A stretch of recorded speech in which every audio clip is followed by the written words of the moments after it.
All right, we've got North Carolina here. We'll start with a statement from head coach Courtney Banghart. Man, I just am overfilled with pride for this group. If you think about what Carmichael looked like tonight and how many people have wrapped their arms around this team and willed us to wherever we need to be. Carmichael is a great place to host. Our kids earned it, and they showed up for us. I mean, that was one of the better environments that I think anyone's ever played in or for my case, coached in. So it's not a night, that's a night I will remember for a long time, how many people just have wrapped their arms around these guys, and they deserve it. I'll be honest, it's a really good team, as you all know. There's no bad teams in March, unfortunately, but I was tired of hearing about their defense. And not because it's not one of the best defenses in the country, but why was no one talking about our defense?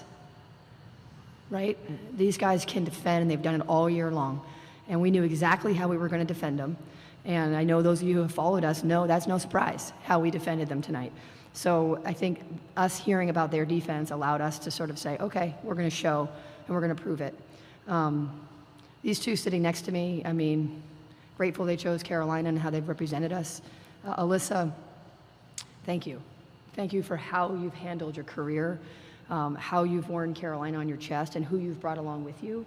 I know people are going to be talking about that being your legacy game, and you deserve everything you felt tonight. So it's a joy to coach you. You've made me better. You've allowed me to get better players here as well. And you doing things the right way show that that's enough always. So thanks for choosing Carolina.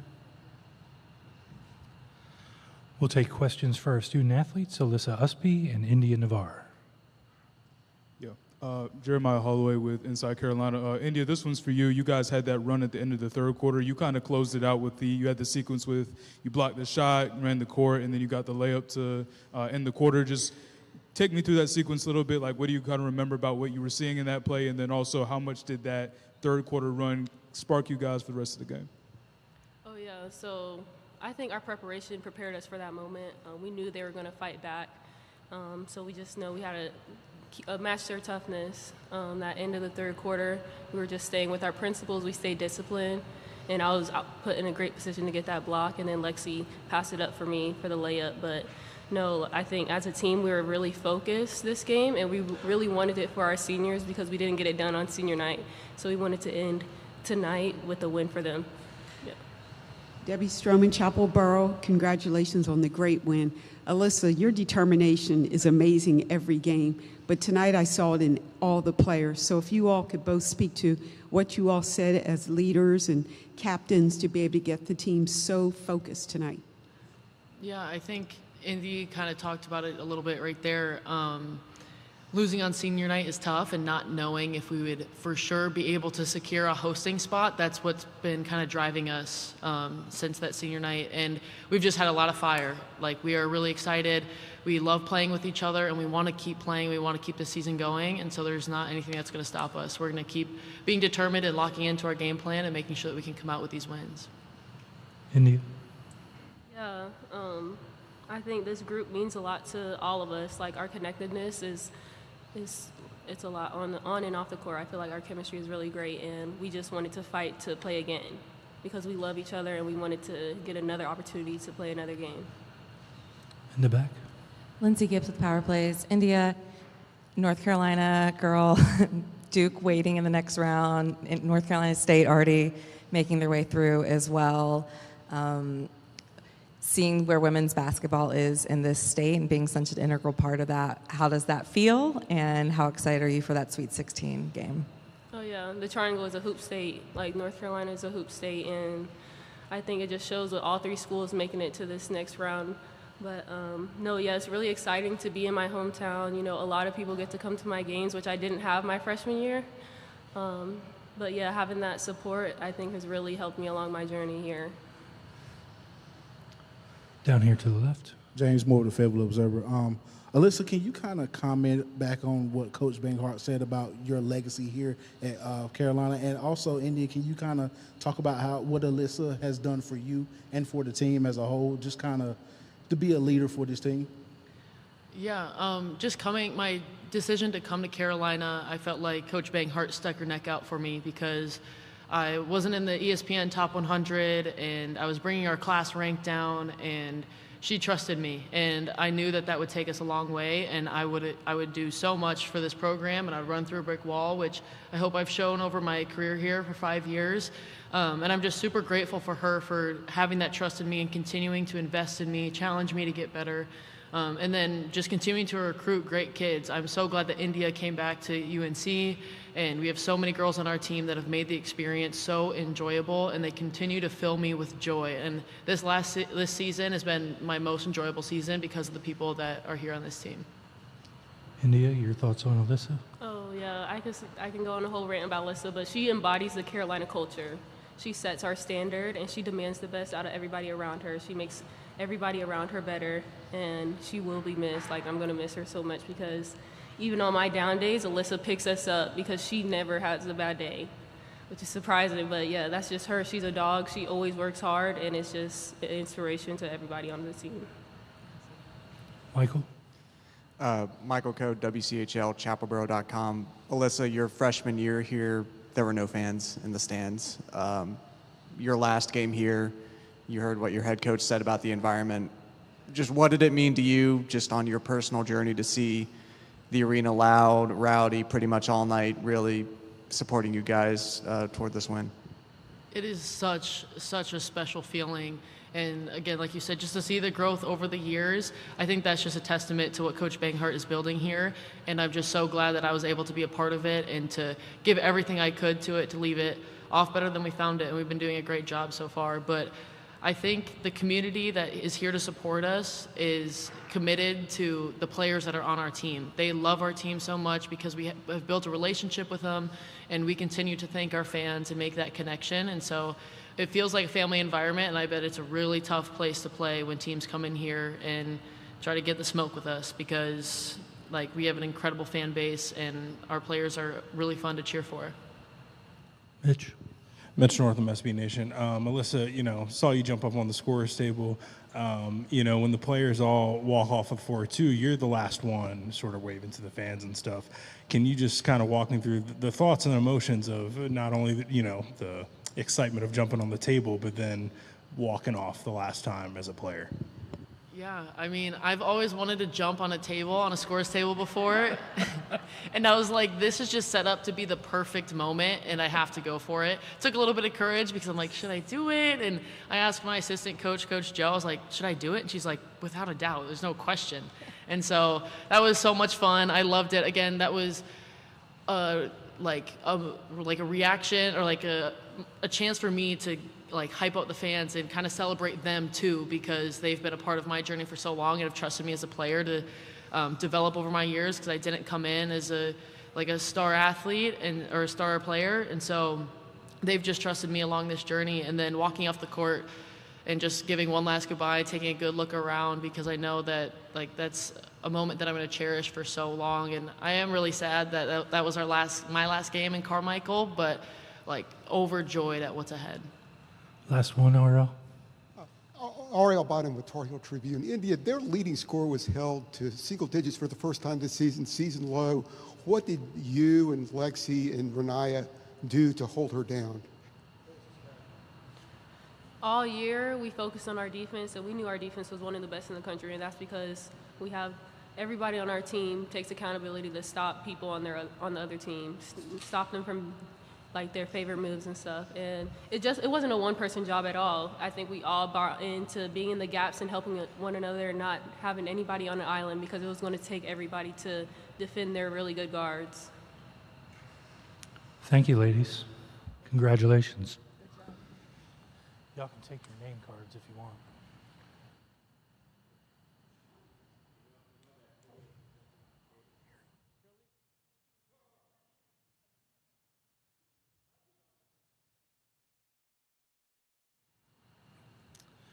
And questions for Coach Banghart. Mitch? Yeah, Mitch Northam, SB Nation.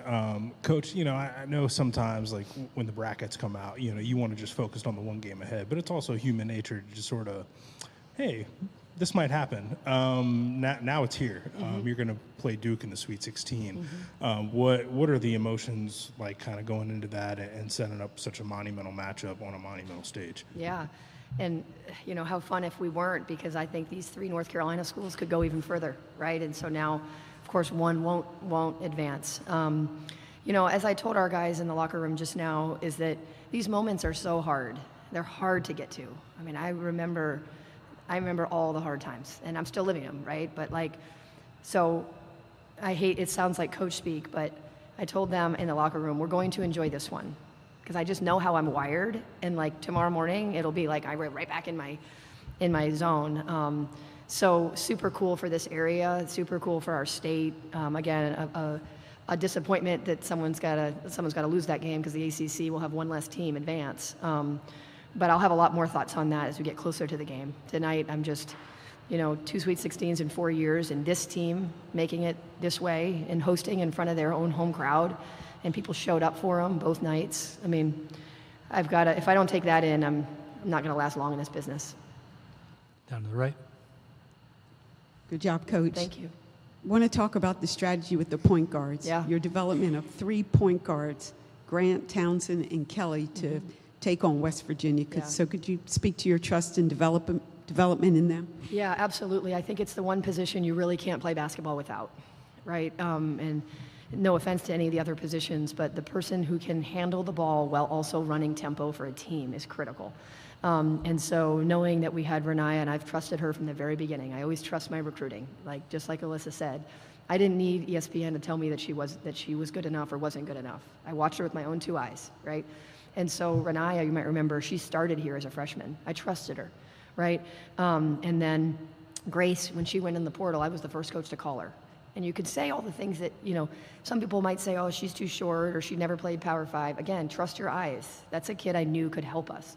And she plays the game so different than Renaya, right? And so I don't want her to try to be Renaya. I wanted her to be her best self. And so she's a tempo creator, and I thought she's really, throughout the season, settled into that.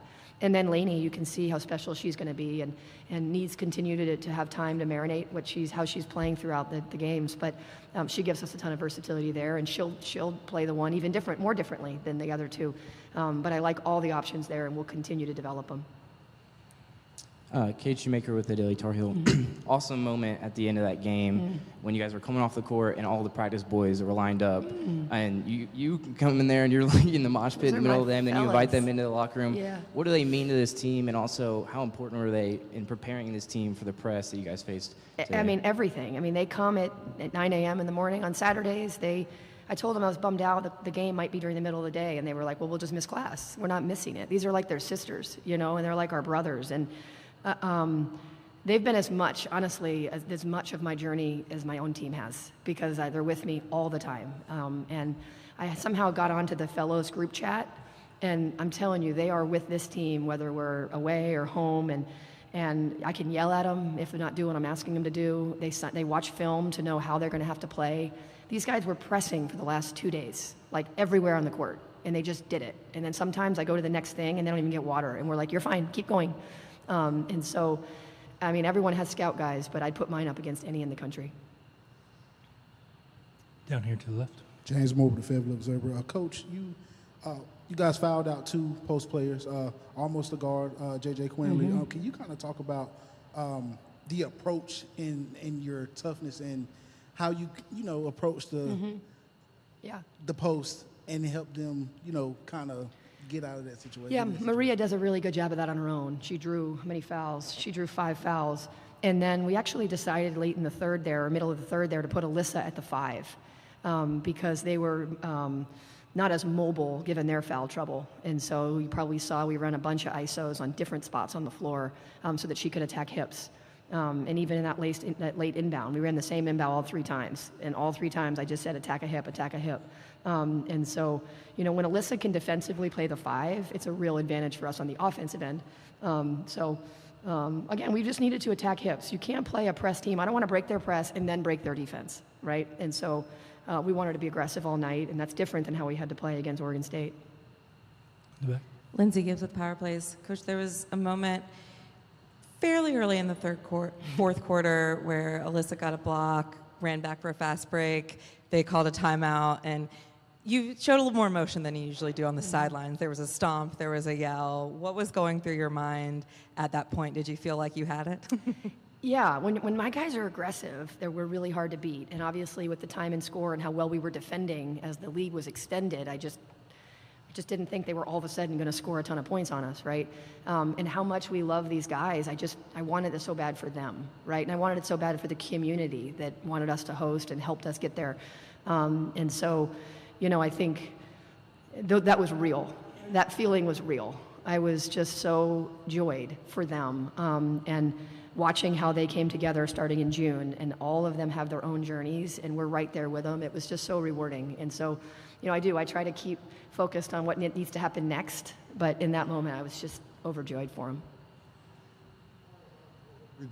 Congratulations. Thank you very much. 2 quick questions. Okay. One, you look like you were shivering. Was it a massive water dumping Yeah, that you did cold there? water too. I asked, it's interesting, because on the way to shoot around this morning, someone handed me a water, and it was from an ice tub. And I was like, do you think the population prefers room temperature water or cold temperature? And so we had a big debate about it. And I'm on record that I think people would prefer room temperature water. Well, that's not what got poured on me. It was marinating all day, so I'm freezing. Okay, and then the last 11 minutes, they had 1 field goal. Yeah. Was that the best defensive stretch, considering the competition that you've had all season? And how did you do it? Yeah, I thought we defended Tania Latson really well in the ACC tournament as well. So it's hard to pick from the two. But we knew that we needed to stop her initial attack, chest to the ball. And then we knew she can snake you back. And so your gap is actually sometimes the one that's, as she goes away from you, you got to follow her. So there were some tactical things that our guys just we said no islands, no islands, no islands.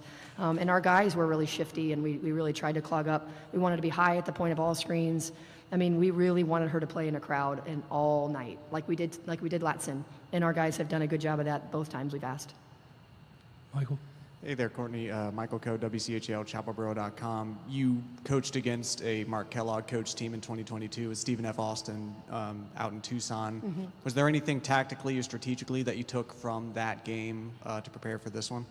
No, just that he's a really good coach and he has really good teams. He actually ran more of a 5-out at SFA. They still pressed a lot, but he had that international kid that was a bear to guard, but more so because she was a stretch shooter and could stretch you out. This team's totally different because they've got some of the more dynamic guards that we've seen. Thankfully, the ACC has prepared us for that, but totally different game plans in those ways. But to go to a Sweet 16, I mean, I was watching games all day, and it's just hard. There's so many good teams. So, not a lot of takeaways. Well defended tonight by the team that never got talked about how good our defense was. Mitch Northam, SB Nation. A year ago today, I was in a press conference with you after a really tough game, after a really tough finish to a season. I was just kind of wondering what you make of sort of the journey in the past year, especially of the players who got through that adverse situation, battled through it, and now you're here and you're hosting, and now you're going to the Sweet 16. There were a lot of players still here that were on the court that day. For sure. And just what you make of kind of their perseverance through all that. Well said, perseverance. When I got with Alyssa after the season, I said, here's the deal. You have to add another layer to your game, and I'm here for you, right? But you have earned the right to make the decisions that are right for you. Don't worry about me, And she right away was like, I want you to help me keep getting better. I said, but I want to make sure that you trust us that we can host in the NCAA tournament. We can do that. And she was like, that's why I'm coming back, right? India's journey, who has a much bigger role this year. Maria had made major strides. Renaya made major strides. It validates the work, right? Because people don't see the 8 a.m. in this gym. I feel like I live in this gym, right? They don't see the 8 to 9, 9 to 10, where you're just working on their own skill set. And sometimes you're just talking to them about hey, where are you in this moment? How are you in this moment, right? And then, of course, you come back in the afternoon and have your team practice. And so it's just so rewarding when their journey turns out that they, as I told them, you deserve it. It doesn't mean that you're going to get it, right? You've got to go earn it. And they were able to earn it in a 40-minute game. It all came down to that. Last one in the middle. Lindsay Gibbs with Power Plays. You've wanted to host for so long. How did it compare? It was even better. Thank you for asking. You know, when I was at Princeton, someone said I'd been to like 13 of the last 18 tournaments. I'm telling you, it's way better when you're hosting, way better. And then, of course, I had wanted it so much that you're like, oh God, what if it's not as awesome as I've hoped for, right? Sort of like when I had told the Carolina team, we've got to get to the NCAA tournament. There's nothing like it, because they hadn't been of that group that I had. And then it was COVID. And I was like, I promise it's usually way better than this, right? And so I was so hopeful that we hosted, and then when we did, I was like, oh my God, imagine if it's not all that we wanted, and it was more. It really was more. I think we've had great crowds here since over the last 2 years or so, maybe even more, 3 years. This one felt different, as did whatever night the last game was. It just felt different, and maybe that's me, or maybe it's recognizing that people, they willed us here, we got here, and then they showed up again, and they were loud, and they wanted it as much as our guys did. So it was even better than I could have hoped for. Room temperature water. Yeah, room temperature water. You do cold water? You just gave me your room temperature water. They come from the fridge. Those are my choice. Guys, room temperature water, let's do a straw poll. Or ice water, room temperature. Yeah, Psychopaths. it's a lot of people. Thank you, Coach. You're welcome. Congratulations. Thank you.